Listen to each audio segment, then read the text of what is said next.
We are back for day 2 of powerful reading vlog. So we left off on chapter 5. Chapter 8. I don't know much to say for the intro, but like, let's just get into it for real. For real. Oh yeah, we left off. He said, "Oh, I already know far too much." What you know about this girl? What does he know?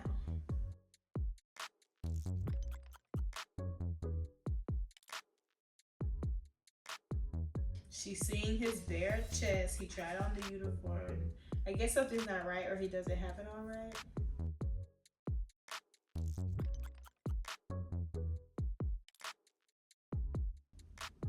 Not him calling her out for staring intensely. Like, just be quiet. Let's not address this, please.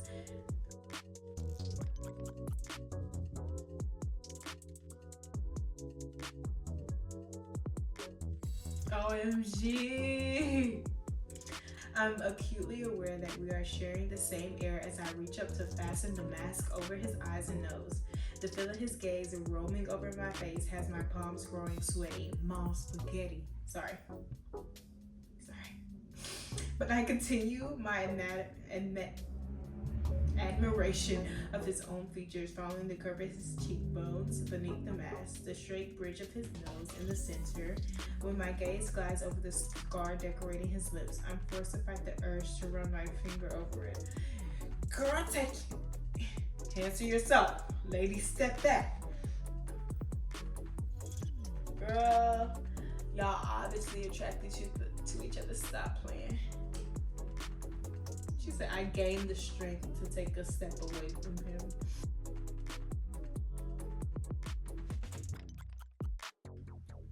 He says, you know, you are far more conniving than you look. And how exactly do I look? Sweet, unamusing, pretty enough to get away with wearing that horribly blue shirt. My throat is dry, but I attempt a swallow anyway. He's looking down at me in the same way I do my stitching. Admiration lights his eyes, even while he searches for any sort of fault to focus on, as though he aches for a reason to grip at the seams of what it is that has slowly tethered us together. We will come back to this page, trust.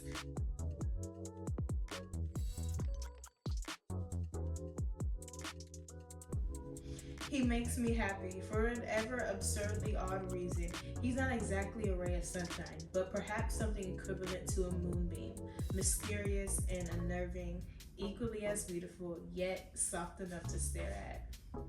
That's sweet. I can't do this. I need some water. I need some water to like balance out all this sweetness going on. Like,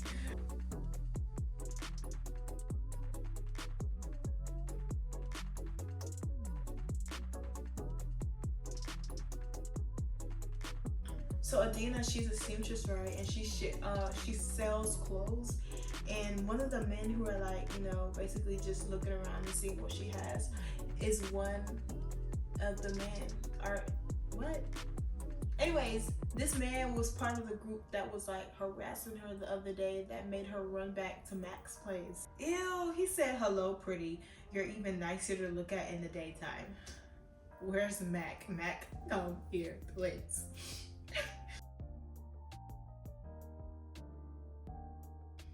And she should, you know, because at the end of the day, you got to keep the customer service. She is trying to sell stuff. She's like, basically, I have this beautiful blue top that, and then he cuts her off. He says, I'd like to see it on you.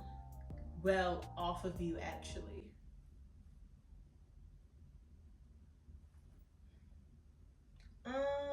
Well, I would be like, it's already off of me on the hanger, so. Call the police. Call the police. I had a feeling when she left Mac's house, she was gonna run into, I thought it was gonna be the entire group of men, but it's just one of them, but that's still bad anyway. Yeah, she says, I think you should leave now. Oh no, I'm not letting you out my sight again, pretty.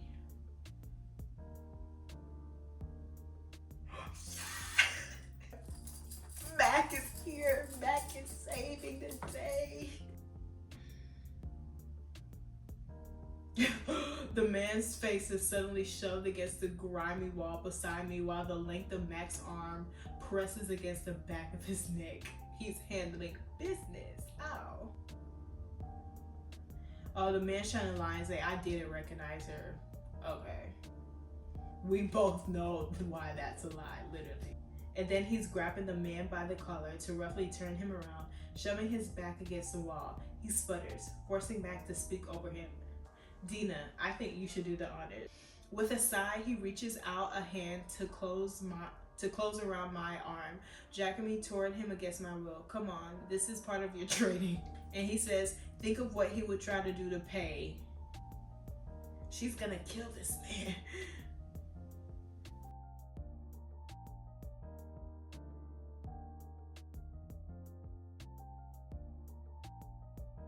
Oh, he says, good form, hun.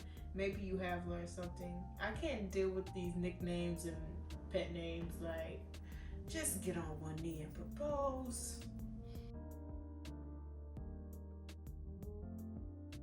His arms hesitate before encircling me, and I don't waste a second before doing the same. How about a sticky bun to celebrate your first assault? Oh my gosh.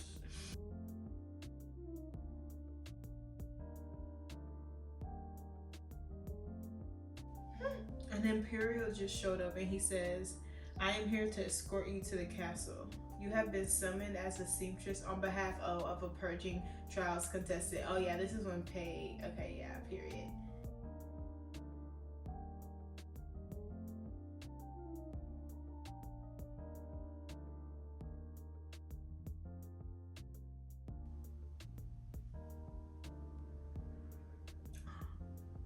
He's a wielder.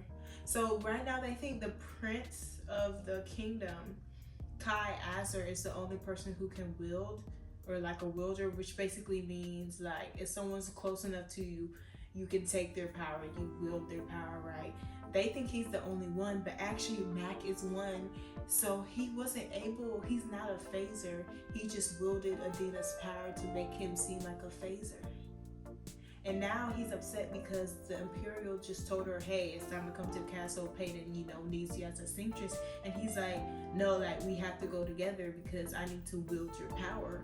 And if I don't have your power to wield, then Kai, since he's able to wield powers, he can tell what's your power. So if he gets in the same, like, path or, like, runs into Kai, Kai's gonna be like, hold on, you're a wielder too. Because I try to wield your power and we wielding each other. And obviously he's trying to get Hera out, so he needs to be there as well. I was not, this actually caught me off guard. And he was gonna leave her. He just needed Adina to get in so he can use her power, get Hera, and then get out. And he was gonna leave Adina there.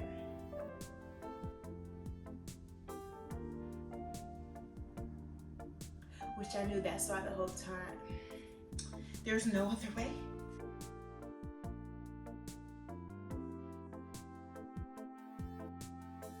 Oh yeah, leave him. And anyway, she's like, so basically he says, and there can only be one wielder in the kingdom, which is the Prince Kai.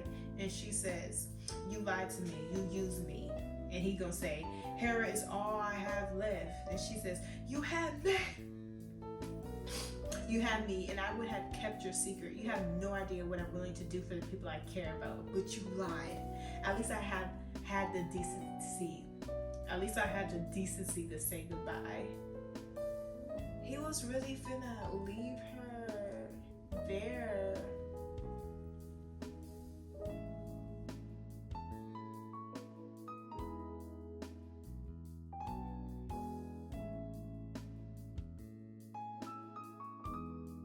Now I may never get the privilege of being in her presence again. Period. Honestly, period. Because you out here playing games, trying to use her. You don't deserve the privilege. And now he's throwing a whole little self-pity party. Oh my gosh.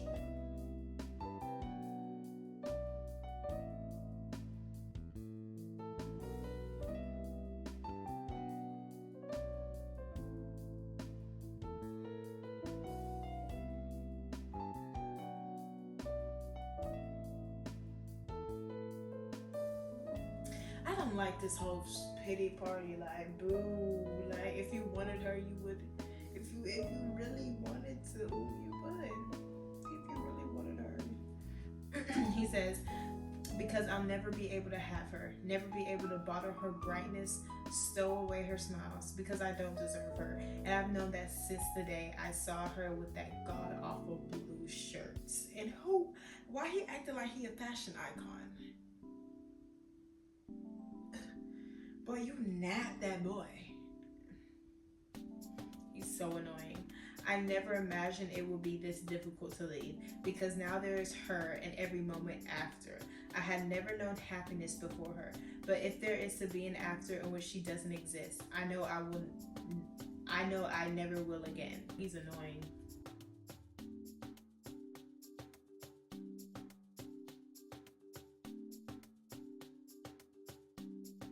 And now she thinking about him. Bye, boo.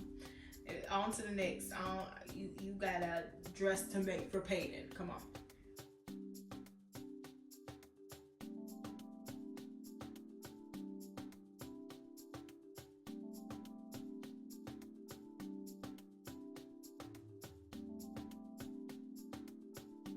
She says, well, in her mind, and here I was thinking he cared for me, thinking that what I felt for him just might have been reciprocated.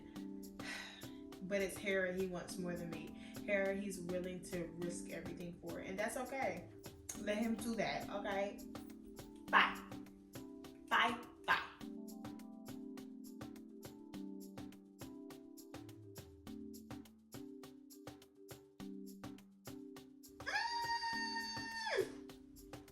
He just fades into the room. Why is he here anyway? He says, I was walking through the halls and felt your power. I knew it was you, and I needed to see you. No, we don't like him no more. And she says, is that the only reason for your visit? Look, I came to see you first. That has to count for something. Well, it doesn't. Don't let me hold you up on your way to getting yourself killed. He don't get to explain. Her, okay. Him and Hera are cousins, but like she's his only family. So that's why he's like, very serious about it. But Miss Girl Adina and me thought it was a little romantic type thing. So, okay, but still, he still lied, so.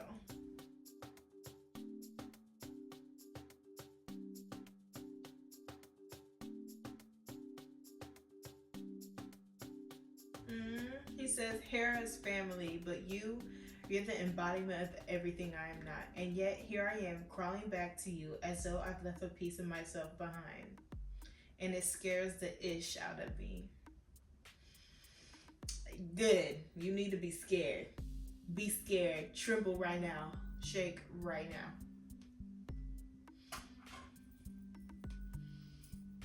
She says, so what exactly are you saying, Matt? I mean, in the simplest way possible. Tell me what? He cuts her off. I regret not buying that blue shirt from you. If only so I had your attention long enough to convince you that red suits you better.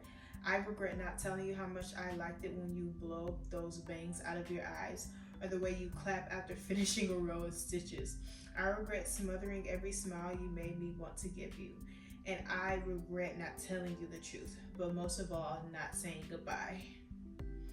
My heart plummets, sinking into the stomach filled with butterflies.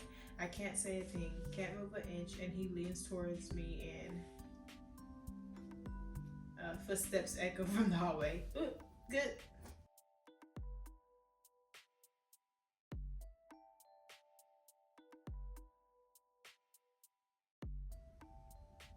Before he leaves, he says, come see me, please. I don't think I can handle losing both of you. Whatever. Then don't. Then don't. Then don't.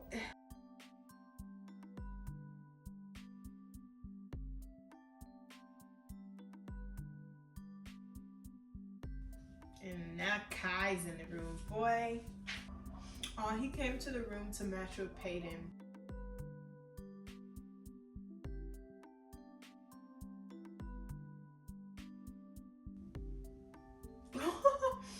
He looks at Adina. He says, "By the way, this is Kai. Can you tell me what I'm doing wrong?" She's like, "With your outfit?" He says, "No, Peyton." She will hardly look at me. I'm not sure what to do anymore. I find her fascinating in a way that no one has ever been before. Like, she's realer than anything I've encountered here in the castle, which is crazy because she's faking being an elite right now. So she might not be the realest. And then this is Adina in her head. I smile at the sound of his voice, at the sincerity coding each word. I can sense a smittenness I doubt he's even acknowledged yet. And part of me hopes to see my best friend beside him with a genuine smile on her face. Maybe in another life they were meant to be. A life where he wasn't the heir to an elite throne and Pei wasn't punished for being an ordinary. Then she says, "Pei is a difficult creature. Trust me, I know this firsthand, but she's consistent with what she wants wants the most from others." Oh my gosh. Honestly, someone she can talk to, and for you especially, an open mind to what she has to say. Do guys really be asking you for advice like that? That's crazy. Like, especially to her friend, he's bold.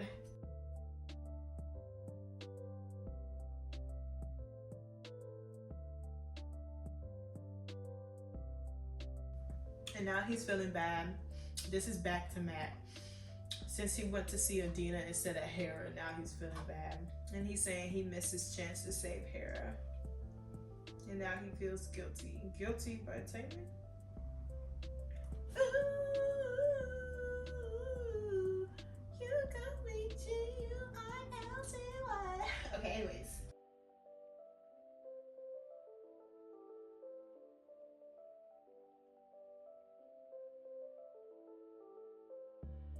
Well, she came to visit him. Well, no, she need to stand up. Remember what he did. So Adina's a phaser, right? So she could just walk through walls and stuff, but instead she knocks at the door. He says, "You can just walk through the door, right? I didn't want to scare you. I can sense you, hun. I always know when you're near." Okay, like I kind of like that a little bit, like.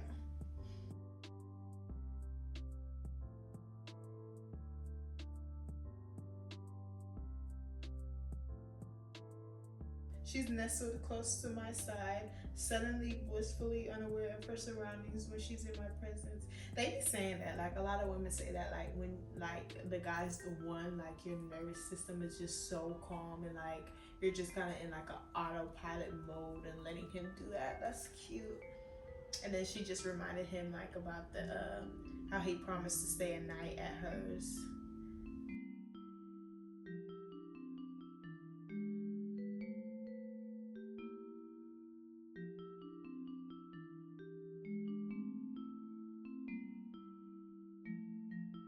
Basically, he's telling her his childhood story, and obviously it's just sad.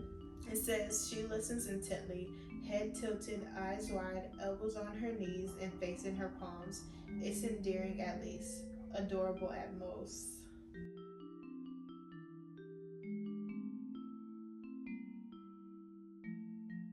I haven't noticed my thumb is trailing the length of that scar, cutting my lips until I catch her gaze, tracing the moment.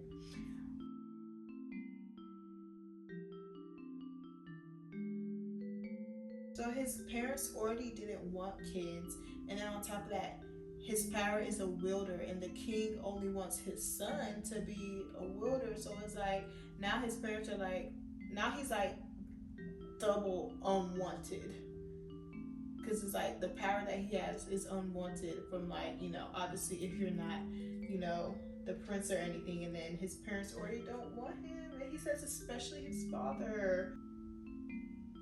Also, his father is the reason why he throws self-pity parties and all that stuff, and why he's just so negative about himself. Okay. When my eyes find hers, I regret having said anything at all. It's as though every word has dulled the sparkle in her eyes, smothered her smile into a dreariness undeserving of her lips. I never imagined she could look so grim, and I hate that I'm the cause of it. Okay, like He didn't cause it. It's the story, but like,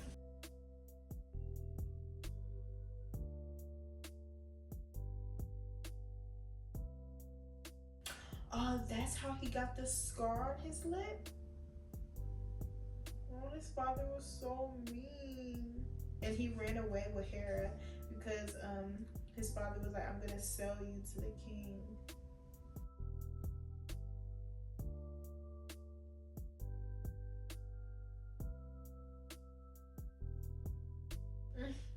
My eyes squeeze shut when her fingers graze my chin. She turns my face toward her despite my resistance.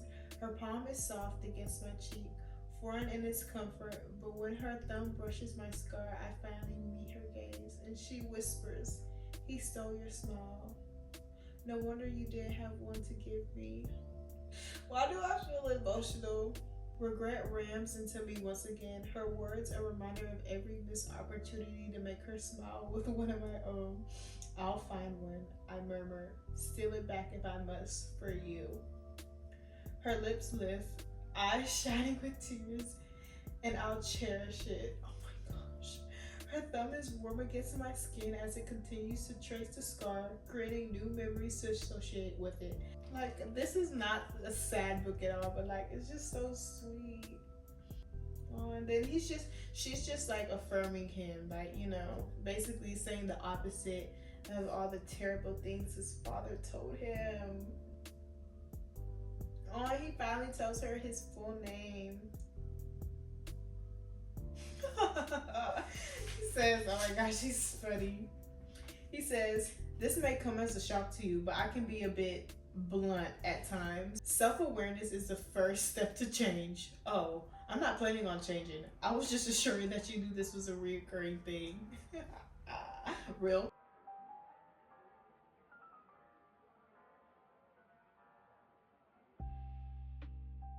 She smiles effortlessly, dazzling. He's in love.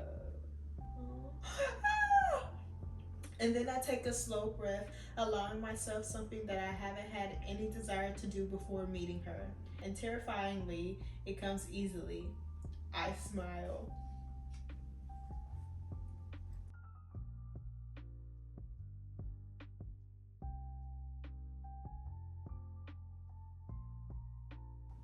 Ooh. So Ellie, she's Peyton's maid while Peyton is in the castle for the trials and stuff. And she says to Adina, and you didn't even get to see her turning heads at the ball because you know her silver dress was, you know, just, you know, a statement. And Adina says, "Well, I was there to help her get ready and wish her luck, of course." Ellie says, "Right, because you were busy seeing your boy in my business."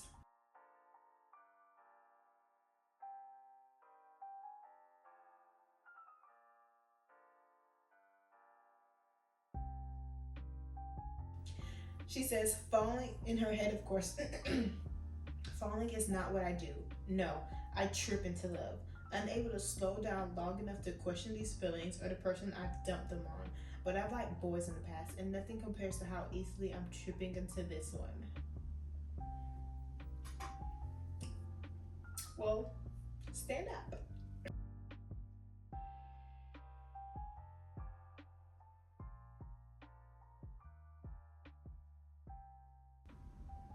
No, is this when he gets her? So she just ran into the king, right? Because she was gonna leave and sneak out to see Mac, but she accidentally ran into the king, and she's just telling him how he's paid in seamstress and all that stuff. But he doesn't like pay because he can tell that Kai is getting feelings for pay. So I think this is when he snatches Adina up. You can tell he has bad intention. He says, "You are close with Peyton, I take it. She must be very happy to have you here with her." And then Pay, he repeats softly, smiling slightly in that unnerving way. How sweet. Okay, yeah, I thought Hera was dead. Okay. Well, she died. But she's dead now.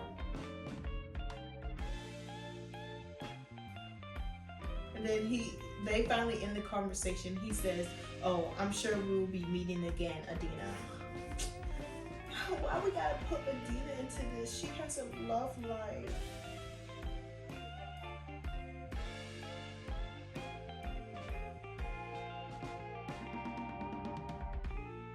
Like, I don't know if I'm delusional, but every time Mac tells her, "I felt you coming," like, I wonder if, like, in real life, the delusions. And then he just found out that Hera died. Oh, why does he keep saying it's his fault? No. Oh, he says, "Dina, it should have been me. I wish it was me. Don't say that. I need you." Oh, and he says, "I'll only disappoint you."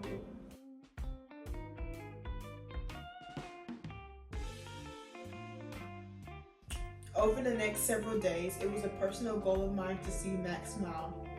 This task is most definitely not for the faint of heart, but it's rewarding in a way that keeps me searching for any sign of even the slightest smile.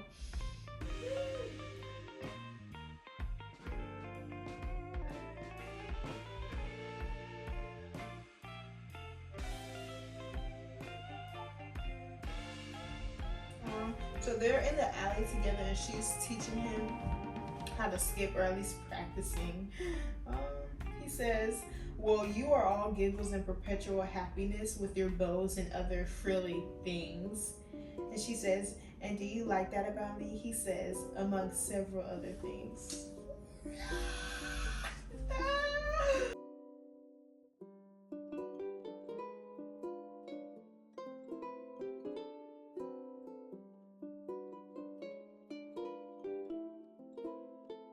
Now she called him by his first and last name.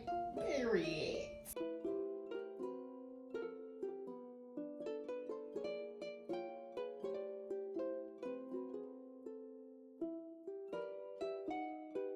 Oh my gosh. So basically, she's asking him, like, how did you recognize the man? Or no, how did you know that the man was lying when he said he didn't recognize me back in the alley when she, when Mac was like, punch him, and she punched him, right? And he says, "I made him and every other man I found memorize every one of your features. I described the color of your eyes and the length of the lashes lining them, the warmth of your skin, and the specific curl of your hair, your nose, your lips, your smile, down to the very scar on your palm from one of my daggers. I made them memorize you." So yes, he knew exactly who you were and still decided to ignore my threats. Yeah, so he was definitely lying about not recognizing you. He will forever recognize you, girl. And then obviously she's speechless because, like, we all are. He says, "I didn't know it was possible to render you speechless." She says, "I just can't believe you would do all that for me, and yet you refuse to learn how to skip." I like them together, but I'm like, I just know how this book ended. And I'm like,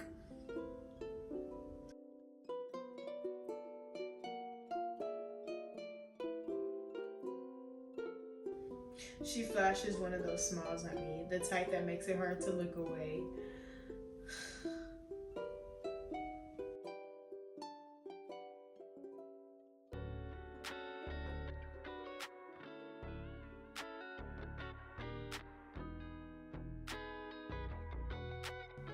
He says, "Yes, nothing says welcome home like a newly arranged pile of garbage." She says, "This pile of garbage is all I've got." He says, "I thought you had me." She says, "Do I?" He says, "So long as you'll take me." She says, "And if I don't?" And then he says, "Then no one ever will." Okay. Way to make things a little sad. Okay. Her eyes wander over me, and I can't say I dislike the feel of it. After clearing her throat and looking away timidly, she walks around the barrier before phasing right through it. Our shoulders brush when she sits beside me, and I tense at the feel of it. Let me take a picture real quick.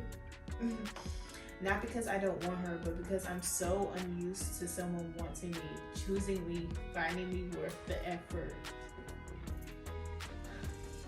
Because I'm completely undeserving of her. If darkness is the absence of light, then that is what I am when she is not around. And I wonder how I stumbled this long without her to guide me.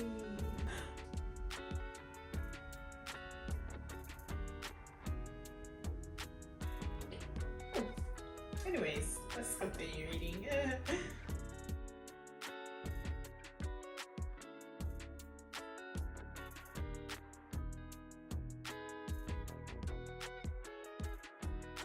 Basically, she's like, she just gifted him something and she's describing it and like, basically I spent all this time in the castle and all that stuff, just dragging it out. And he interrupts her. He says, the sheer number of words you speak each day is astounding. Oh my gosh. And then she made him a weapons belt because he doesn't have anything to like carry his knives with, and she had noticed that. To be loved is to be noticed. He said it's perfect.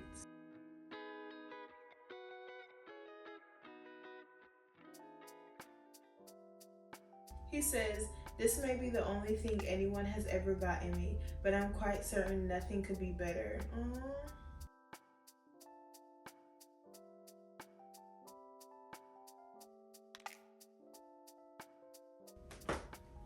I can't. I'm not reading this book anymore. I can't do it. It's too sweet. It's too romantic for me. We will look out the window. All right, so after he said,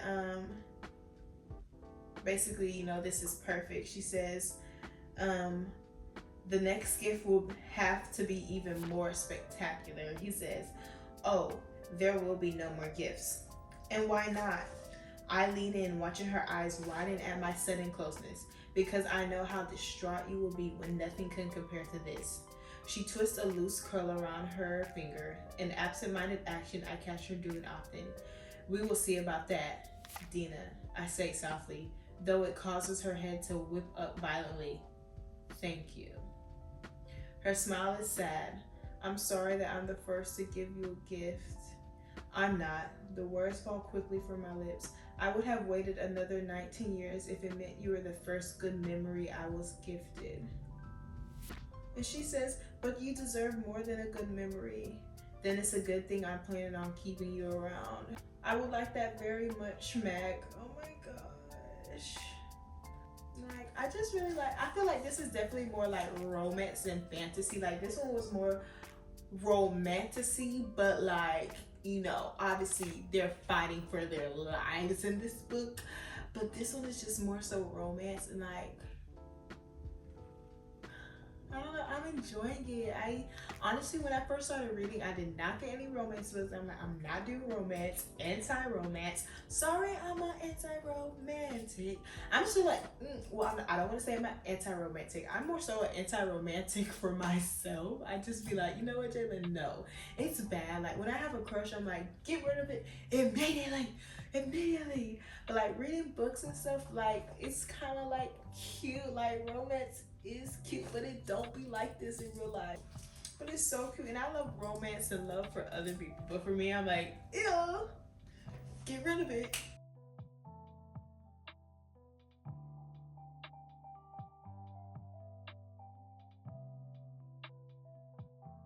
And basically, he's talking about training her again for like endurance training for her fighting sessions and stuff.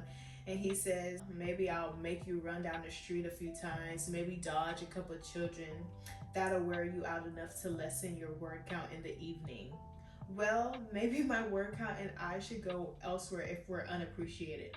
Oh, honey, it's more than appreciated. I dare say it's even admired. She says, and that's why you barely look at me when I'm talking? I shake my head, thoroughly exasperated. Dina, if I looked at you while you were talking, I can't guarantee that I'd be paying attention to what you were saying.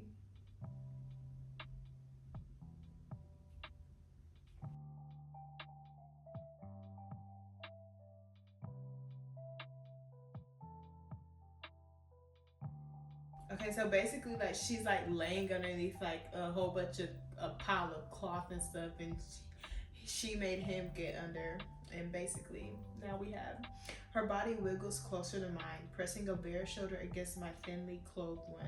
The heat of her thoroughly warms me, even managing to spread up to my cheeks.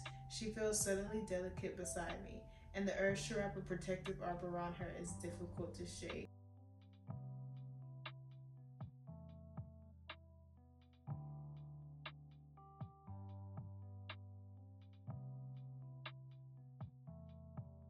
Where was I? Basically, they're looking up and counting the stars and stuff, and he says, I'm quite sure that even the stars are envious of you. Because one day, far from now, you will be up there beside them, outshining every single one. Then he says, I'm not sure what it is about her that has me suddenly spewing prose like a poet, but if I've learned anything from her, it is to no longer hide what I'm feeling, even if that means admitting things I likely shouldn't. I can feel her quick breaths, practically hear her racing thoughts. Every inch of her is tense against me, and when my knuckles brush hers, air catches in her throat. After several shaky breaths, she whispers, And will you be beside me up there? If I should be so lucky. Promise me, she murmurs sternly. I don't want to be alone. I nod against her hair. I promise, Dina.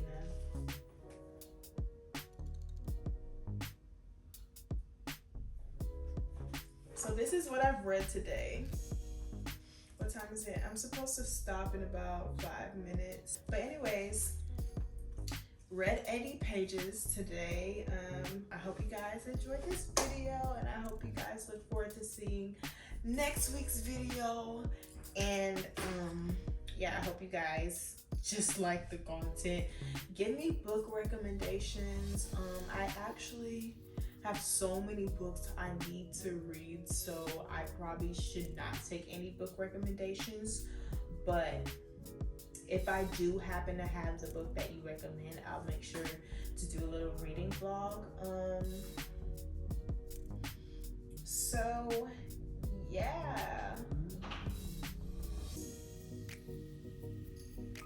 I will see you guys next week. Bye.